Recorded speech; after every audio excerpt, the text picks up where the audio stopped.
The 11th season of Consider This is brought to you in part by From the Top, a national program showcasing the musical talents of young people. From the Top can be heard on KVNO Classical 90.7 each Saturday at 6 p.m.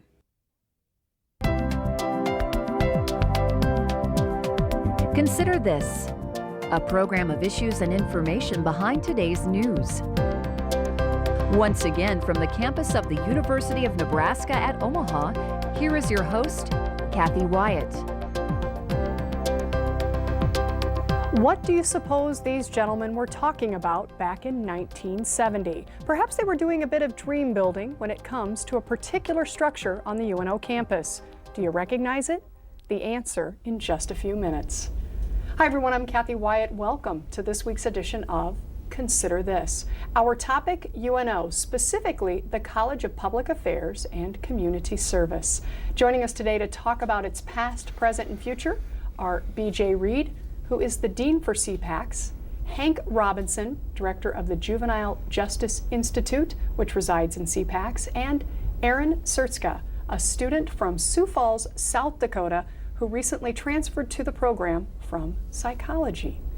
Thank you all so much for joining us and welcome to the show.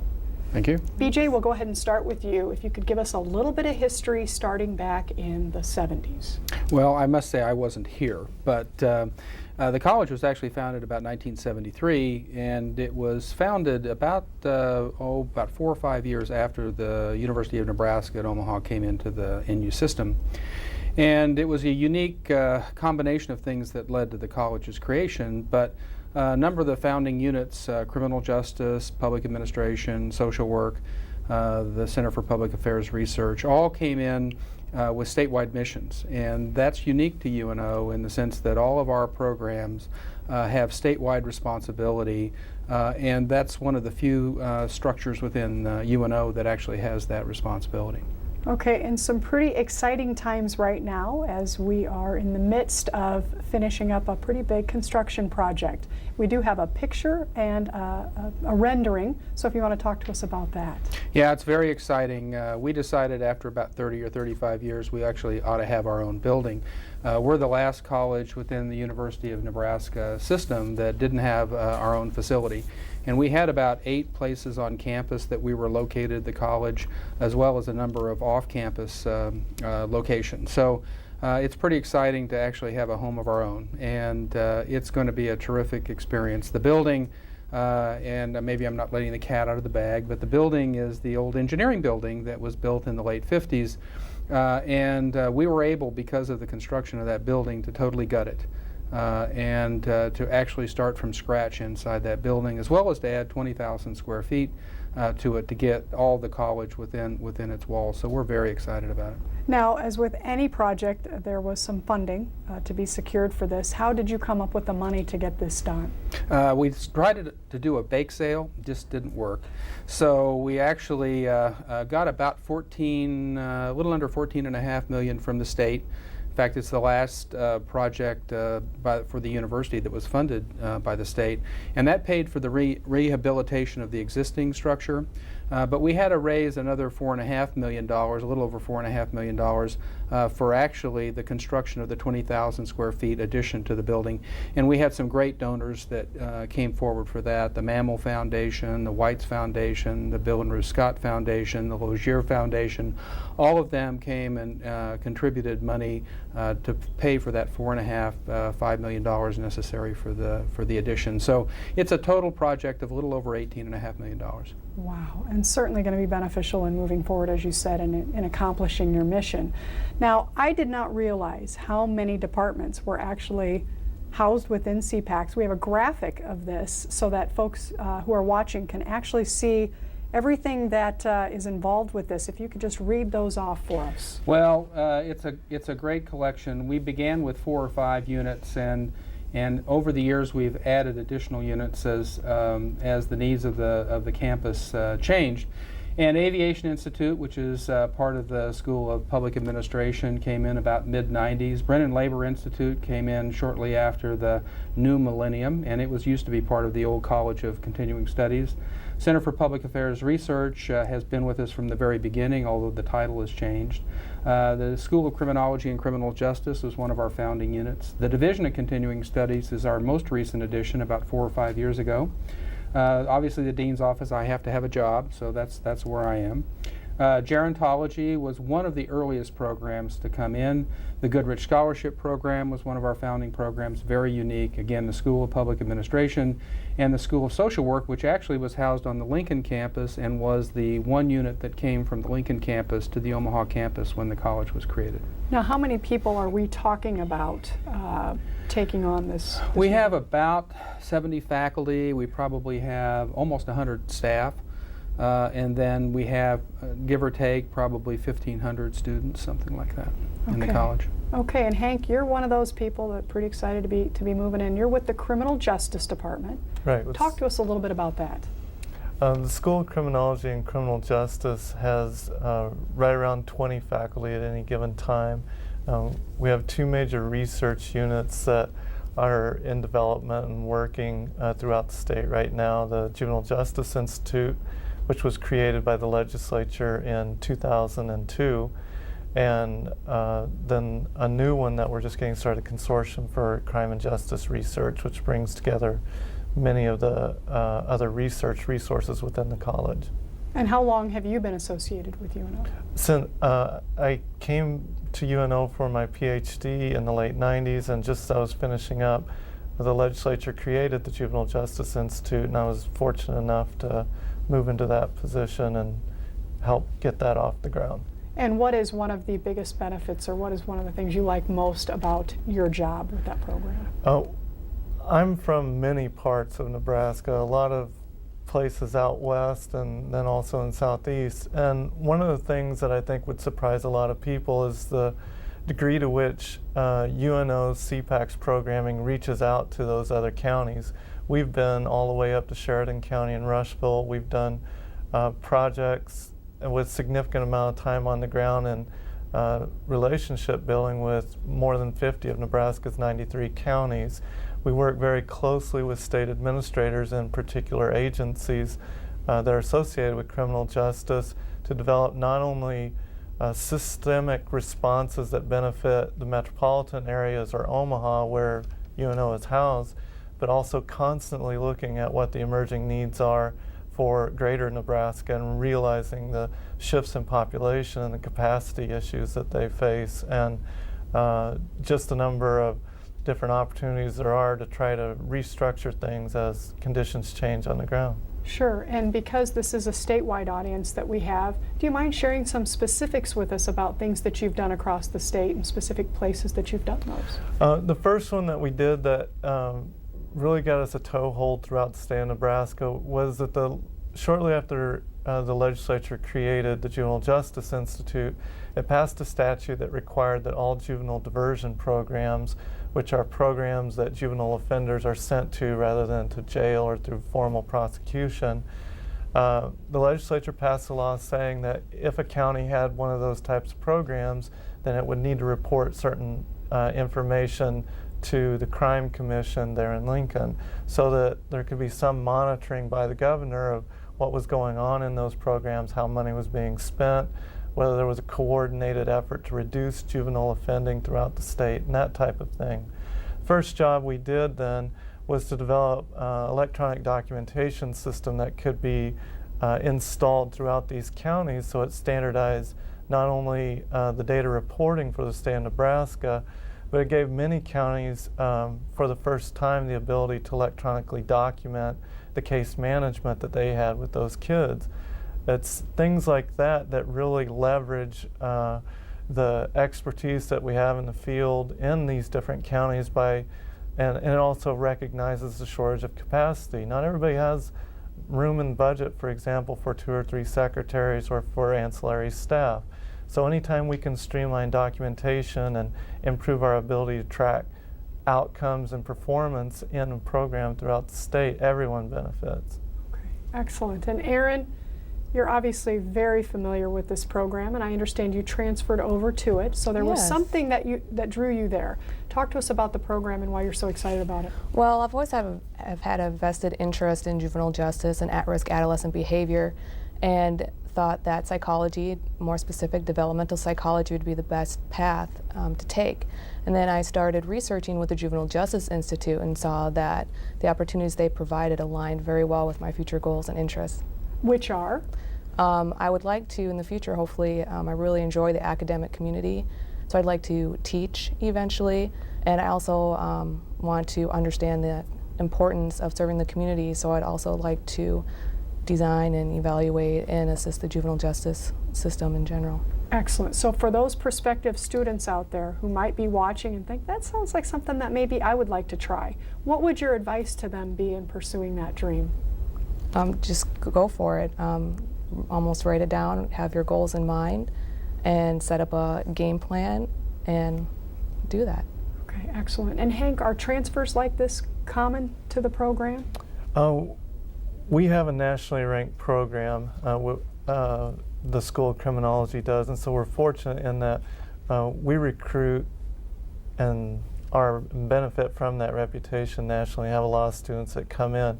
So one of the things that represents or tracks back, I think, to the heritage behind CPACs from its very early days is we have a mix of students in different stages of their life, different stages of their career and education. For example, it's not unusual at all for public administration or criminal justice or social work to have people coming back and get a master's or getting a PhD who are actively full-time employed, don't really have any intention of going into an academic career, but because the resources here in the state of Nebraska, it gives them a chance to further develop their professional careers and gather additional insight and credentials as they go forward that way.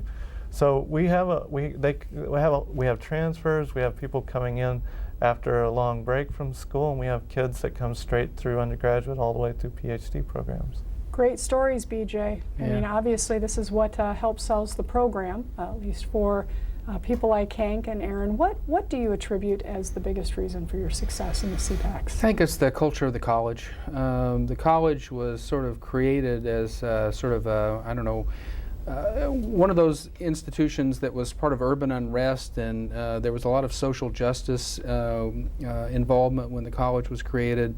A lot of the faculty were engaged. They were in the community. They weren't just academic scholars. They were also engaged in applying what they learned to the communities that they served. And that culture has maintained itself for now. We're coming into our 35th year. And so we have a unique blend of scholarship, national research reputation, and community engagement that I don't think very many programs in the country, certainly colleges, have. Okay, and we heard a little bit about how one program in particular is impacting the state. Talk to us about some of these other programs and how they really are serving as a benefit to the state of Nebraska and those of us living here. Well, a lot of people don't know that we operate programs, our academic programs, not just in Omaha. We operate them in Lincoln. We operate them in some cases in Kearney. We operate them sometimes in Scottsbluff. We operate them online throughout the state of Nebraska. So we have faculty and students that are throughout the state of Nebraska. We have the only graduate programs really of their kind in the state, so it makes a unique responsibility as well opportunity for us. In addition, we do, as Hank just indicated, a number of projects, research projects, management studies, evaluation and assessment programs for local governments, state governments, and nonprofit associations throughout the state. For example, we run a municipal clerk school which trains municipal clerks throughout the state of Nebraska. It's the largest such school of its kind in the United States. It's operated for 30 years. We do it in conjunction with the League of Nebraska Municipalities. And they look to us as a training leader for that. We also operate a certified public manager program that trains state and local officials throughout the state in a certificate structure. So we just do a number of things that actually affect the entire state of Nebraska. And thank you for giving those specifics. And I know we did talk a little bit about your program. Is there anything that you want to add to some of the benefits that are being provided to Nebraskans through what you're doing, maybe not only in your program, Hank, but you've obviously been around and you understand what some of the other programs entail, and hopefully we'll have time to get into that a little bit more specifically. But what would you have to add to what BJ said? One of the things I would add is that because of the unique nature of CPACs, and we saw the whole list of colleges that were involved or that fell underneath the CPACs umbrella, there's probably a couple different ways that things could go when you have that kind of diversity underneath a single college structure. You could have a lot of parochialism, a lot of silos, a lot of infighting over resources and so forth. Or you could have the kind of culture that has been developed within CPACs, where there is an environment of collaboration and credibility and confidence. And an example of that I would point to would be the methamphetamine treatment study that CPACs completed for the legislature 2 years ago. Even though the School of Criminology and Criminal Justice was sort of led the charge of the investigators, CPACs that really was a CPACs project. It involved researchers from the Center for Public Affairs Research, it involved social work, and involved public administration. And right now, the way CPACs is organized and the way it's set up, there's a deftness to which the college can respond to special needs that arise at the state and local level for specialized research. No single college, no single no single department, no single investigator has to be expert at everything, because it's just on-campus phone call away to somebody you know can fill a gap in the research that you need to complete or that you need to bring to bear on a local problem. Excellent. And we did, at the beginning of the show, we did run through all the departments, and that even amazed me as far as how many there were. I do want to go back to that graphic, and I know, BJ, you had talked and given us a few sentence description on each of them. But again, for the viewers across the state, what I'd like to do, if you could, is just take a little bit more time with each of those, and maybe we'll skip over criminal justice, nothing personal, Hank, but we've talked about that quite a bit. So if you would just take and run through each one, BJ, and talk to us, maybe give us a few specific examples of how those are benefiting the state. I think that would be very good. We could start with aviation. Sure. The Aviation Institute was actually created by a number of donors maybe over 10 years ago, and wanted to be a place where not only research could happen, but that we would begin to train not just pilots but administrators who would go into the FAA and would go into various airport administration positions, that sort of thing. And they have done a terrific job. They have brought in, for example, a significant amount of external dollars from the federal government that provide scholarships to students not just at UNO, but at Creighton, at UNL, at UNK, at Chadron State, throughout the state. So those dollars have actually impacted the entire state and institutions, higher education institutions throughout the state. It's a wonderful program, and one that I think has had a significant impact. The Brennan Labor Institute was brought into our program again about 4 or 5 years ago. And they are the non-credit training program for all labor unions throughout the state of Nebraska. So they go to Grand Island, they go to Alliance, they go to every location throughout the state, North Platte, all of those who have labor unions that need training on the history of labor, on how to do collective bargaining, on all those kinds of issues. And that was also a state legislature created institute many years ago, and provides an invaluable service, I think, for the state of Nebraska.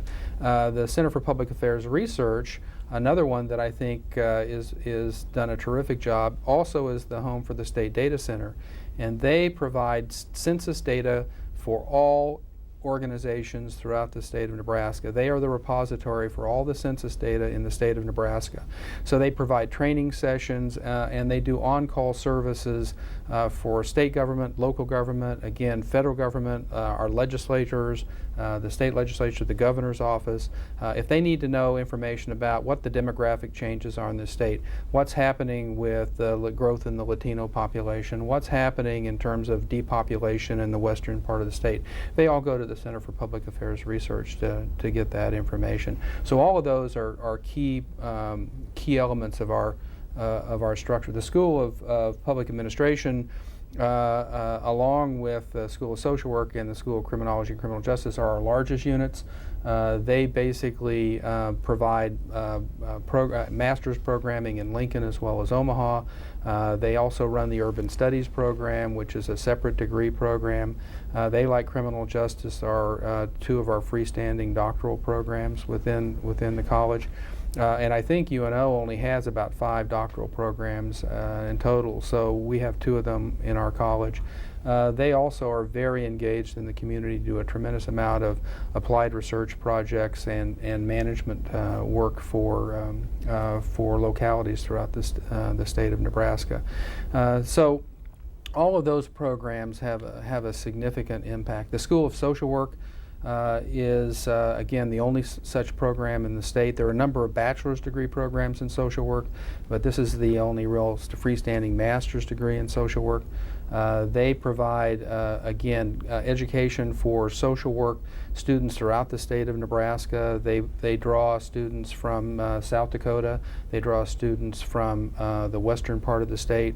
We are now operating a program in conjunction with UNK to offer the master's degree in social work in Kearney. It's a very large, very significant impact. Those are the ones who work in child protective services.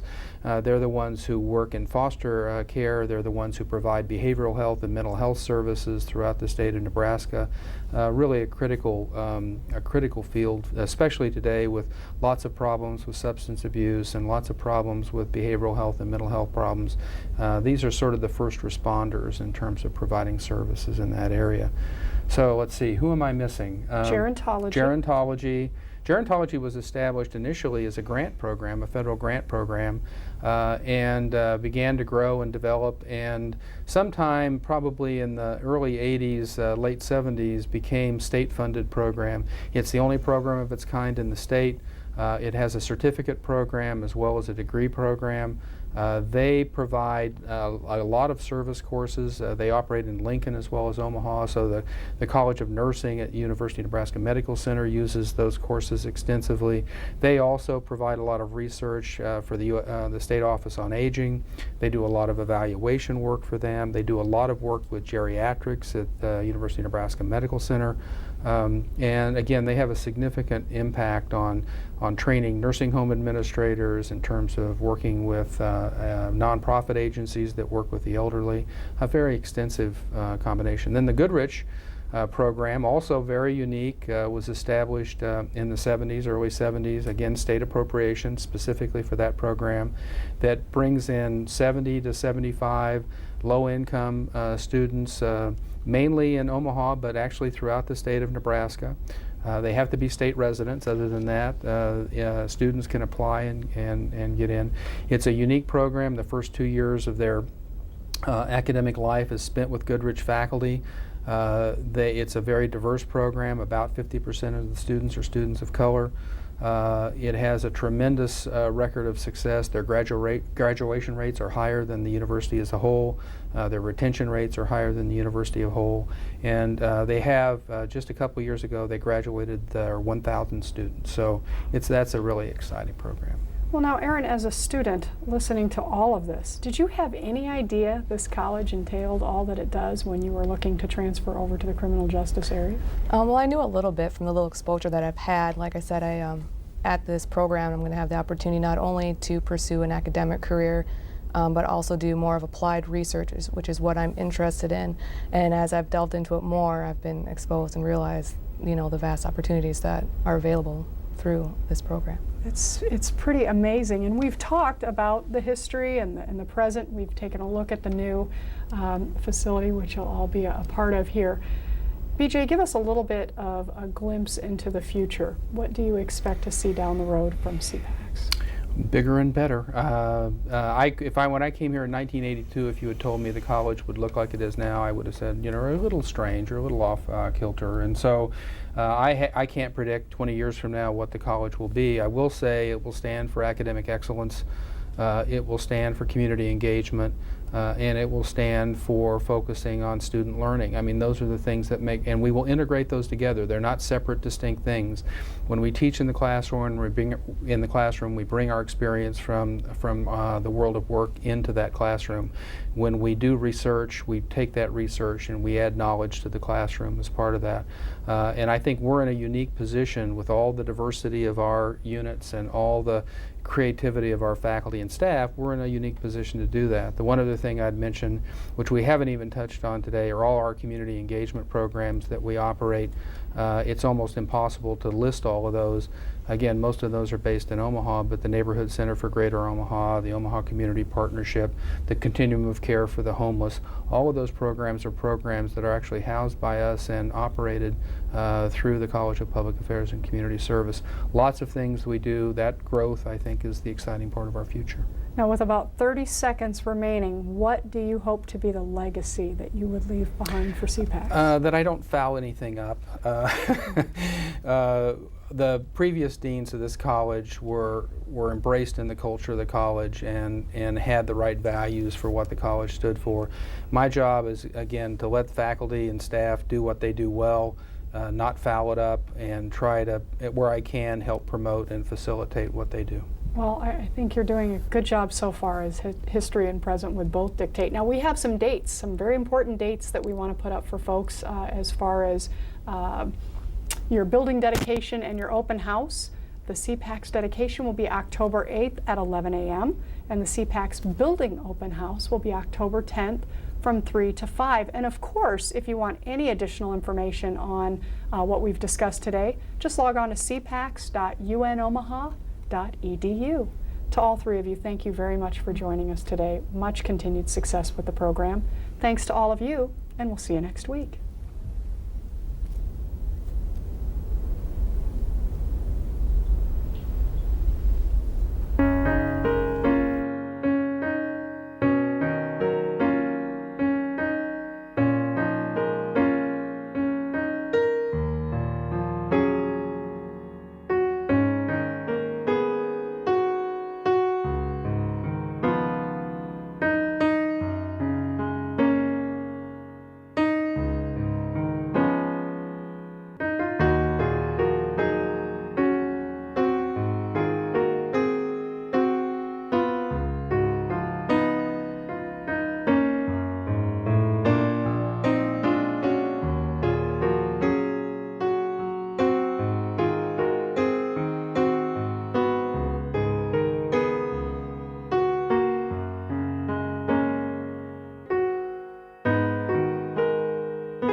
Consider This is an issues and information program produced by UNO Television. More information and program archives can be found at untv.unomaha.edu. If you'd like to share your comments about this show, call UNO TV at 402-554-2516 during regular business hours. The 11th season of Consider This is brought to you in part by From the Top, a national program showcasing the musical talents of young people. From the Top can be heard on KVNO Classical 90.7 each Saturday at 6 p.m.